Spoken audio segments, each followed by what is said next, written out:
Hello, everyone. Coming up here on the Pro Wrestling Show presents the AEW Dynamite. What a show we have for you as we look at what's going on with AEW matches as Serena Deeb goes against Hiroshima. Serena and Hiroshima meet for the TBS Women's Championship in the tournament. We'll get to that. Also, to the Elite in the main event take on the Dark Order with shenanigans ensued. You won't believe that. Also, too, the TNT Championship is on the line as Sammy Guevara defends his goal against Ethan Page. But there's a stipulation, there's a caveat to this match. As if Ethan Page wins the TNT Championship, Sammy Guevara must disband with the Inner Circle, and that's it. But if Sammy wins, then the Inner Circle will go against America's top team, with the Inner Circle choosing who they want to face, including Men of the Year at Full Gear. Also, too, CM Punk's tired of the stand up, so he stands up to Bobby Fish, the infamous Bobby Fish, CM Punk, Bobby Fish, a match that CM Punk been wanting to get his hands on, rivalry that CM Punk been clamoring to get his hands on. That should be a feud within itself, if you ask me. Also, too, MJF is in action as well. MJF, the loud brass, MJF want to prove everyone wrong, and he wants to get his hands sight set on Darby Allin, or Darby Allin calling Darby Allin a coward. And the world title eliminated is the Dark Order's 10 goes against John Moxley as well. And two, we have breaking news that we're gonna report as well as a structure in Ring of Honor, as Ring of Honor is about to shut its doors for the first half of 2022. We'll get to the latest on what's going on in Ring of Honor. There's a lot of this rumors that Ring of Honor won't be doing no shows right now. They're doing shows now, but they're kind of beginning of next year. They want to rebrand, reimage, and they're saying Sinclair is up to that. We'll get to the latest on that. And two, a WWE commentator got fired for his comments on what he said and what he thought that was right. Like he thought WWE was gonna come to his defense. WWE didn't come to his defense. All this and more when the Pro Wrestling Show presents the AEW Dynamite Ring Report, and it starts right now.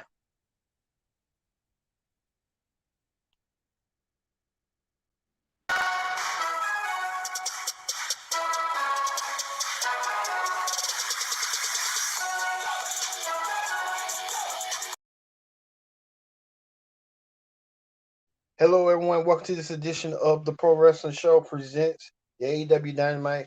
On this late edition, we're the after show, the post show for AEW. But thank you all for watching. Join in the conversation using the hashtag Pro Wrestling Show here on Connect. And don't forget to subscribe. Subscribing is caring. Tell a friend. You tell a friend. You call a friend, and you hit that subscribe button so you won't miss a thing here on the Pro Wrestling Show. We're in a live edition right now. Thank you all.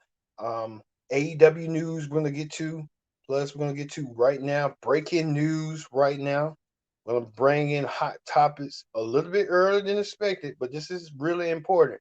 And we want to share that news with you. Many of you might have heard the rumors and reports that Ring of Honor, yes, Ring of Honor, who I consider number 3 company, issue a statement saying that they're going to continue on shows for right now, but beginning of the year 2022, they're going to cease to operations to rebrand, reimage. And we just found out that Ring of Honor just had released all its superstars, so they're going to be free to negotiate beginning of the year, but they're still going to get paid by the end of the year. And Ring of Honor has to reassess their structure going forward. As you see right here, Joe Koff, the president of Ring of Honor, he said that he did everything with Sinclair. Sinclair felt that they got a bad deal, and Sinclair saying that they want to reimage, restructure. Well, your Sinclair broadcast station, you got a lot of them, you got billions of dollars, and you put it in the news stations and stuff, which that's okay in affiliates, but Ring of Honor, you would want to invest in that too. You would want to keep the men and women out, but it's a corporation. Corporations do things different than others and stuff. So Ring of Honor doing its due diligence and stuff, saying not saying what Ring of Honor does. But I look at it like this. You got stars such as Jonathan Gresham, who's a up and coming star on the rise. Why would you want to, he got to start back, and he loves Ring of Honor. Jay Lethal as well. All these stars, and now they got to look to find work beginning of the year because they're gonna be unemployed, and wrestlers are independent contractors. Let's look at this statement one more time, and I'll read it and quote. Through the pandemic, our top priority was to keep everyone healthy and safe. And despite not producing any live events over 18 months, we are unable to fulfill every contracted. I give Ring Honor credit with the pandemic. That's what they were talking about. Now we find ourselves at a time where we need to make changes to our business operations. I plan a pivot for Ring Honor with new mission strategy, new mission and strategy. The year will culminate with Final Battle in December, and we'll be taking the first quarter of 2022 to work internally to re-image and Ring Honor, meaning rebranding. When you ask me, Ring Honor has the most dedicated fans in the history, and we appreciate their loyalty and their patience as we conceptualize Ring Honor, basically rebrand. We anticipate the return to live events in April for the Supercard of Honor with new fan-focused product and provide a unique experience for wrestling fans.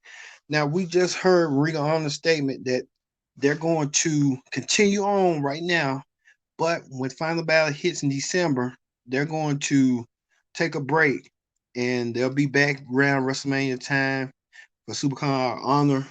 And now we just found out that due to Brian Alvarez right here, this tweet that he sent, the Ring of Honor will do tapings in November and then run Final Battle and pay-per-views.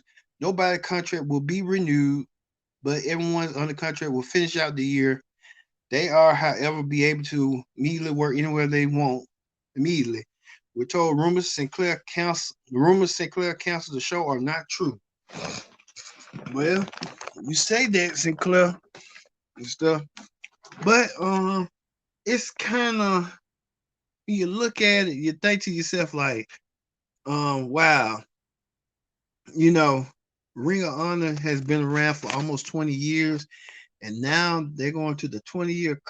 They're trying to almost a year of being 20 years old, and they got some decent stars. They got the only ones they got is the Briscoes. You got the one with the Briscoe brothers is going to be where they're going to go. AEW picked them up, or somebody, Impact or somebody. EC3, you think he'll want to come back to Impact and challenge Moose? That'd be a good match to reclaim the belt again. Jonathan Gresham, Jay Lethal is a lending of possibilities, even on MLW, and then they're talking about GCW as well. So the possibilities are endless when it comes to that. But a lot of people are kind of wondering, like Mike and Maria. I think Mike Bennett's doing okay because I see him around being a journeyman wrestler, but he's doing all right. But it's a lot going on with Ring of Honor. I just don't know. And then someone put this, like Superman is in the wrestling community, Ring of Honor, Supergirl, and I don't know what's going on with that. Bandito, who's the current Ring of Honor champion, he said he's coming to GCW. Bandito already planned out, mapped out where he's gonna go: Houston, Dallas, and Los Angeles. Bandito said he needs some money, but it's kind of sad. But like I said, Ring of Honor. Let's just hope that Ring of Honor will get itself back together. Let's hope that. All right, we talked about right here Serena D and Hiroshima. We kicked out Dynamite. This is the AEW Dynamite Ring Report.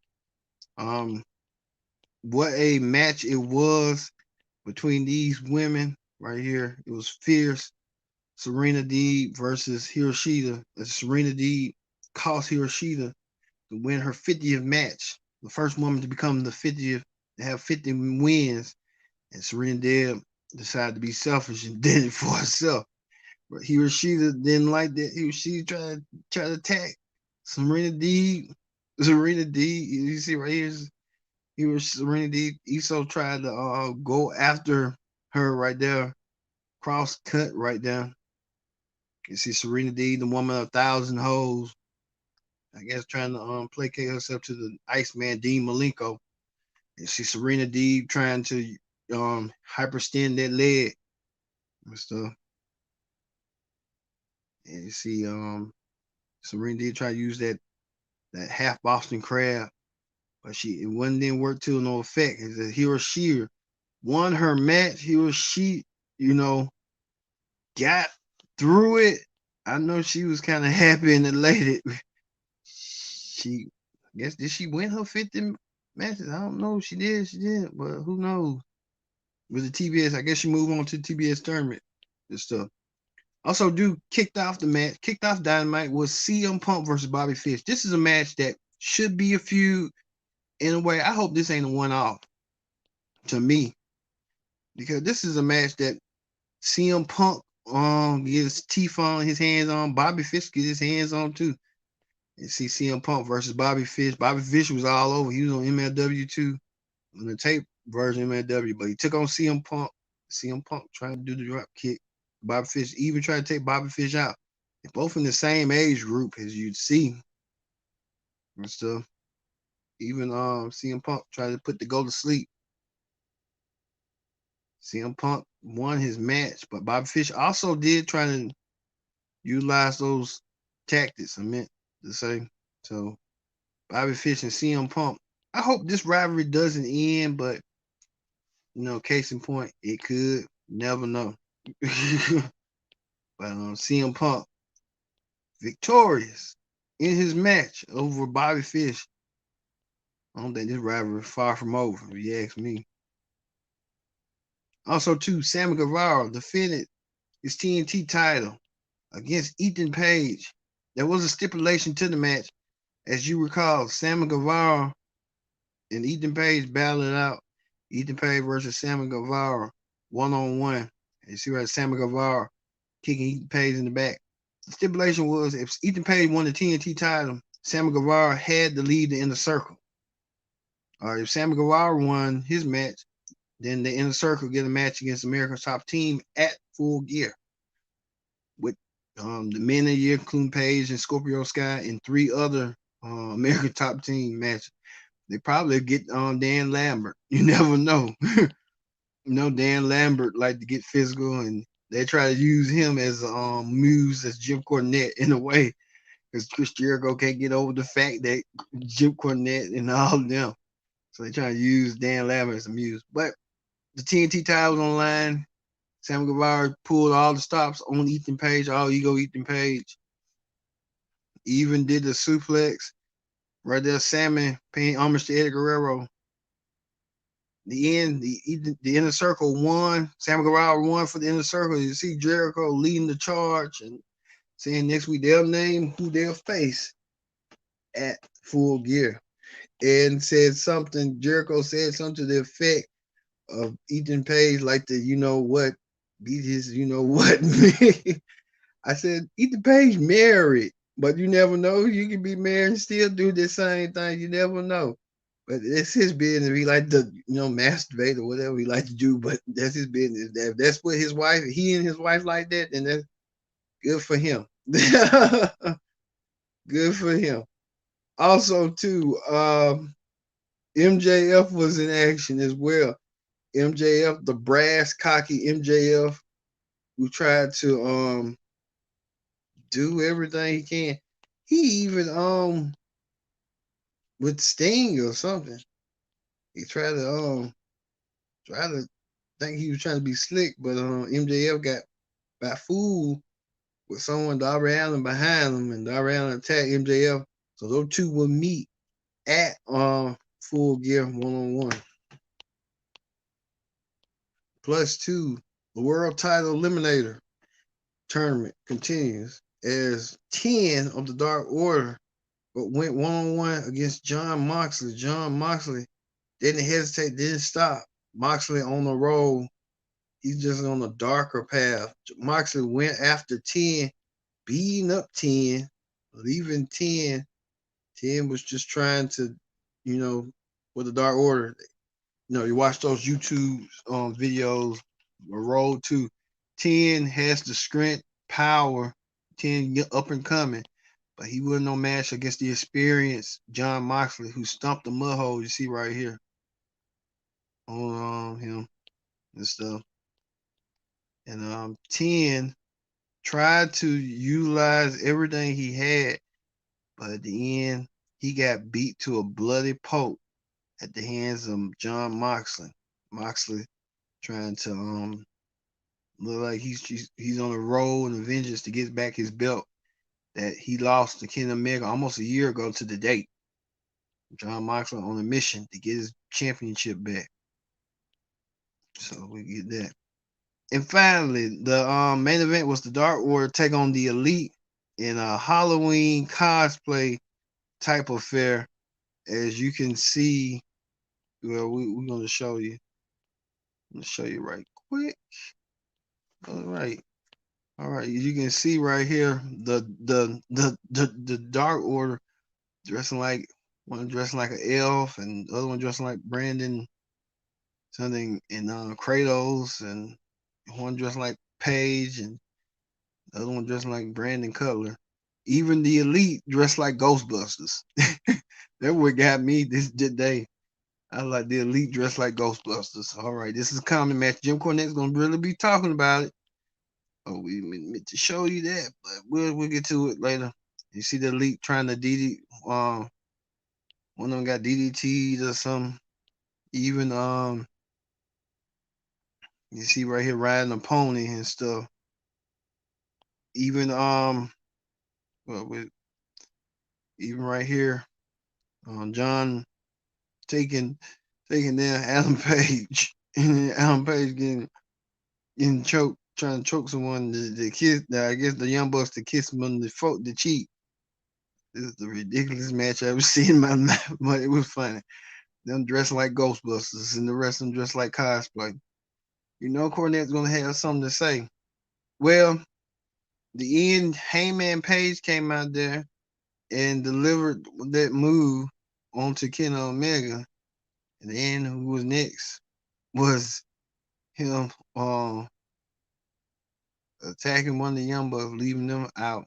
So it was the funniest match ever, but you got funny and sarcasm all rolled into one. So it is what it is. Also, too, Andrade. People was talking about Andrade right here. Saying he was pretty good out there on the mic. His English wasn't perfect, but some people English isn't. But his is competent and solid. That's all he needs. So Andrade trying to appeal to the masses. So, but when he was in WWE, they were saying that he needed to work on his language and stuff, his English. I mean, it don't matter. As long as the man can wrestle, that's all that matters. Who cares what else, what other things thought, but you know how they go and stuff. All right, that ends and then Sting then Cody came out there and gave a speech and a lecture like Cody does, and said he ain't a bad guy, but you know how that be. So hey, it is what it is. All right, that ends the AEW Ring Report. Let's move over quickly to, and I mean two, hot topics. On hot topics, we're still talking about Ring of Honor and what the impact can be for Ring of Honor going forward. We know Ring of Honor. We've heard today about Ring of Honor, about them trying to shut down for half of the quarter of the year, beginning of next year, and ending the end of Final Battle. So Ring of Honor want to rebrand and re-image themselves to see what to adjust and what not to adjust. But it's Ring of Honor. But I understand. But a lot of superstars. They said Ring of Honor got release some of their stars. So beginning of next year, it'll start and work whatever they want to work at. But they're saying it's not true.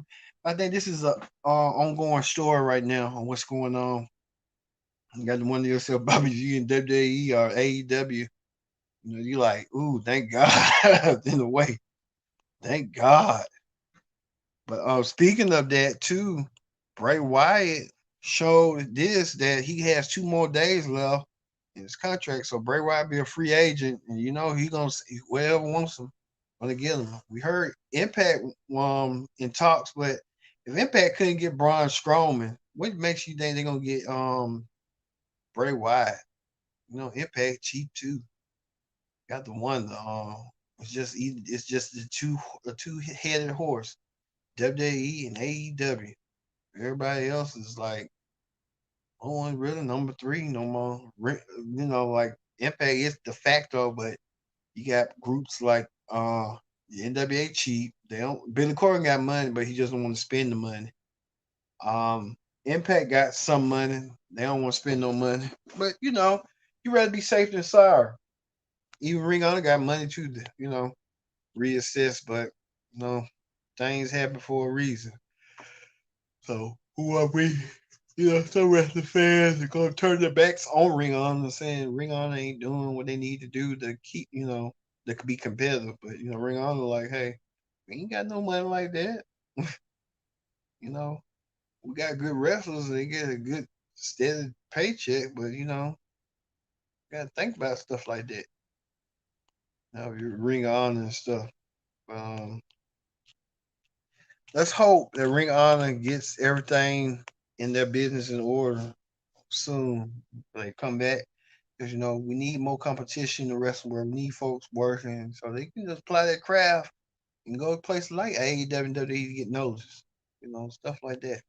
So, like, also, too, we found out that Greg Hamill is no longer employed with WWE. The former SmackDown commentator, ring announcer, um, got fired because he threatened one of the people online about you didn't take it down, which I get, but then again, just let it go. But could let it go. He tried to pester them and tried to threaten them, and WWE caught wind of it, and they fired him. So we just don't know who's going to be ring announcer SmackDown. Will it be Mike Rome? Who knows? He's gonna be doing pulling double duty for now. So they find somebody. And Greg Ham said it was a mutual decision. That he has an elderly mother and sister and stuff that's battling some undisclosed disease. So you know he probably wear and tear, and he just got married too. I'm like, well, you got enough time to get married. Well, you never know. You never know these days. So like, it is what it is. All right. Thank you all for watching this edition of the AEW Dynamite Ring Report. We had talked about all these matches and stuff, and we talked about hot topics. Is talk about the Ring of Honor situation. So a lot going on here. So for me being Kendra Dix saying so long, and we'll see you Friday for the SmackDown Ring Report. And we'll get more information on Ring of Honor on what's going on with them rebranding, reimaging. I've been Kendra Dixon so long. We'll see you this Friday after SmackDown. See you later.